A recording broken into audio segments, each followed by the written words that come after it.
যে আগে আমার একজন স্যার ছিলেন, আমি বলি এখানে, আমার একজন স্যার ছিলেন, আমার ইতিহাস স্যার একজন ছিলেন। আমি যখন স্কুলে পড়তাম, আমার ইতিহাস স্যার একজন ছিলেন। উনি যখন আমরা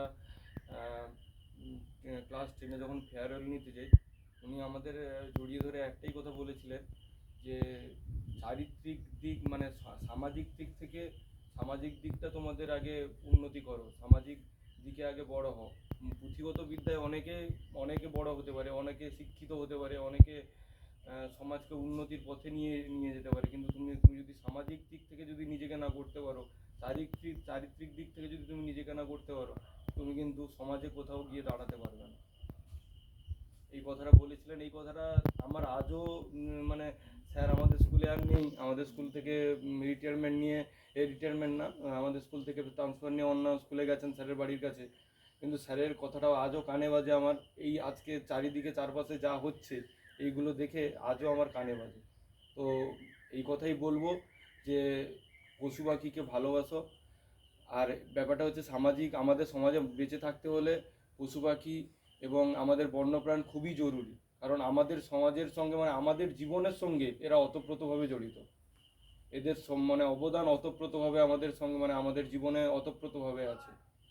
তো তাই বলবো, আমরা তো মোটামুটি স্যারের সঙ্গে কাজ করছি। স্যার আমি তো সময় দিতে পারি না, আমি 2 বছর আজকে বেরিয়ে গেছি, 2 বছর ওই বিদ্যাসাগর ইউনিভার্সিটিতে হচ্ছে এমএসসি করলাম, তারপরে পরেই জবের অফার এলো, চলে গেছি হচ্ছে দক্ষিণ দিনাজপুর। স্যারের সঙ্গে থাকতে পারি না, এই ছুটিতে এসেছি।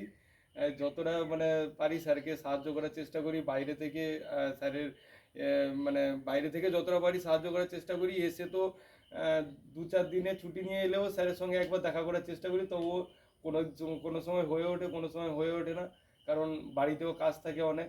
কারণ 1 মাস 2-3 মাস বাড়িতে থাকি না, মানে বাড়িতে আসা মানে একটা 3-4 দিন আসা মানে বাড়িতে 2-3 দিন সময় দিতেই হবে। তো বাড়িতে একটা কাজ থাকে, তাও চেষ্টা করি যতটা সম্ভব এইখানে সময় দেওয়ার, কারণ এই জিনিসটাকে খুব ভালোবাসি আমি। আমি এই জিনিসটাকে খুব ভালোবাসি, এই জন্য স্যারের সঙ্গে মানে ওতপ্রোতভাবে আমি স্যারের সঙ্গে জড়িত। তো স্যার বলবো, স্যার তো অনেক কাজ করে, স্যারের কাজের শেষ নেই। স্যার স্কুল বাদ দিয়ে এই যে এই সময়গুলো যে বের করে, আমি হলে হয়তো মানে স্কুল মানে এই কাজের সময় বাদ দিয়ে, বা স্যারের একটা নিজের বাড়ি আছে এইগুলো বাদ দিয়ে, যে স্যার এই এত সময় বের করে সব সময় হচ্ছে কাজের সঙ্গে জড়িত থাকে, এটা হলে হয়তো আমার পক্ষে, হয়তো আমি সত্যি কথা বলছি, আমার পক্ষে হলেও হয়তো সম্ভব হতো না, স্যার যেভাবে ম্যানেজ করে। হ্যাঁ, তো স্যারকে অনেক ধন্যবাদ, স্যার অনেক কাজ করছেন। আর এইসব বলে আমি বলবো যে সবাই পশু পাখিকে ভালোবাসো, পশু পাখিকে। এই কচ্ছপ কোথাও বিক্রি হতে দেখলে তোমরা হচ্ছে গ্রামের সিভিক, না হলে ওখানে যে হচ্ছে মোড়ে যে সিভিক কাকু দাঁড়িয়েছে ওনাকে জানাও। কুকুরকে দেখলে কেউ অযথা ঢিল ছুড়বে না, কারণ সে তোমার ক্ষতি করবে না, কোনো তোমার পাশে ঘুরবে, ক্ষতি করবে না। আর পারলে তাদেরকে তোমার টিফিনের টাকা বাঁচিয়ে একটু খাওয়ানোর চেষ্টা করো। কারণ আমি আমি একবার, সত্যি কথা বলছি, আমি একবার এমন সময় পড়েছি, আমি সেই স্টেশনে দাঁড়িয়েছি, খিদাও খুব পাচ্ছে, এবার কুকুরটা এসে পাশে দাঁড়িয়েছে, কি করব, কিছু করার নেই। এবার হাফ কেক একটা কিনেছি, হাফ ওকে দিলাম, হাফ আমি খেলাম, তার তো হচ্ছে না, হাফ কেকে তো তার হচ্ছে না। তারপরে আর কি করবো, কিছু তো করার নেই। তারপরে আবার গিয়ে হচ্ছে অনলাইন পেমেন্ট ওখানে হচ্ছে না, আবার বাইরে গিয়ে অনলাইন পেমেন্ট করে আবার বিস্কিট আনলাম, দিয়ে ওকে খাওয়ালাম আমার। তো চেষ্টা করবে যাতে তোমার পাশে যারা অভুক্ত দাঁড়িয়ে আছে, তুমি মানে ব্যাপারটা হচ্ছে তুমি 2 ঘন্টা পরে হলেও তুমি তো খেতে পারবে, কিন্তু ওরা তো 2 ঘন্টা পরে তুমি ওখান থেকে চলে গেলে ওদের আর খাওয়ানোর কেউ নেই।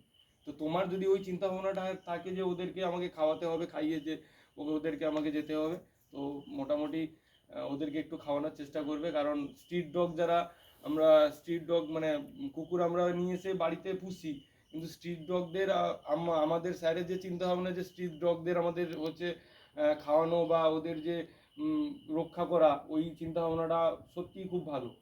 কারণ আমরা বাড়িতে অনেকেই কুকুর পুষি, যে হাজার হাজার টাকা মানে মানে সত্যি কুকুর পুষতে প্রচুর টাকা খরচ হয়। একটা কুকুর পুষতে, একটা বিদেশি কুকুর আনতেই তো একটা 15-16 হাজার টাকা খরচ হয়ে যায় ওই কিনে আনতে।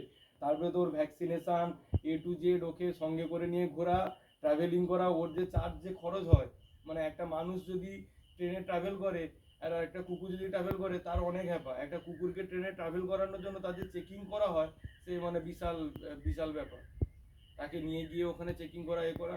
তো সেই কথাই বলবো যে মোটামুটি পরিবেশকে তোমরা রক্ষা করো, তোমরাই আগামী ভবিষ্যৎ, তোমরা আগামী ভবিষ্যতের দিকে ভালো এগিয়ে যাও, তোমাদের ভবিষ্যৎ উজ্জ্বল হোক, এটাই কামনা করি।